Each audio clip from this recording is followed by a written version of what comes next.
Ranveer സിംഗിൻ്റെയും Alia ഭട്ടിൻ്റെയും Karan Johar direct ചെയ്ത Rocky or റാണിക്ക് പ്രേം കഹാനി എന്ന് പറയുന്ന സിനിമയ്ക്ക് രണ്ടാമത് പോകുന്ന പോക്കാണിത്. ഞങ്ങൾ ഓൾറെഡി ഇവനായിരുന്നു കാണാറില്ലാത്തത്, ബാക്കി ഞങ്ങൾ രണ്ടുപേരും കണ്ടതായിരുന്നു കേട്ടോ. അപ്പോൾ അതിനുള്ള പോക്കാണിത്. മോൾ തുറന്നിട്ടില്ല ഗൈസ്, ഫ്രണ്ടിലെ മോൾ തുറന്നിട്ടില്ല. ഞങ്ങളപ്പം പാർക്കിങ്ങിലൂടെ നടന്നു വന്നുകൊണ്ടിരിക്കുകയാണ്. രാവിലെ നമുക്ക് ഇങ്ങനത്തെ പരിപാടികൾ കിട്ടാൻ നമ്മൾ കഴിഞ്ഞ ആരുള്ളൂ, അവൻ ഓടി മുന്നിൽ. ഓക്കെ, ഞങ്ങൾ ഇച്ചിരി ലേറ്റ് ആയിരുന്നു, എന്നാലും വലിയ പ്രശ്നമൊന്നും ഇല്ലാണ്ട് കറക്റ്റ് സമയത്ത് ആദ്യം കുറേ ട്രെയിലർ കാണിച്ചുകൊണ്ട് കറക്റ്റ് സമയത്ത് എത്തി.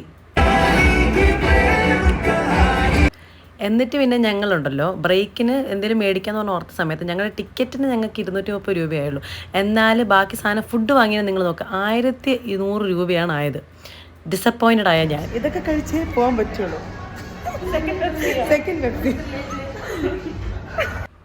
അങ്ങനെ മൂവിയൊക്കെ കഴിഞ്ഞിട്ട് ഞങ്ങൾ തിരിച്ച് തന്നെ പോയി ഗൈസ്. അത്രയും ഉണ്ടായിരുന്നുള്ളത് ആ ഒരു മൂവി ഷോ എന്ന് പറയുന്നത്. അടിപൊളി മൂവിയാണ് കേട്ടോ.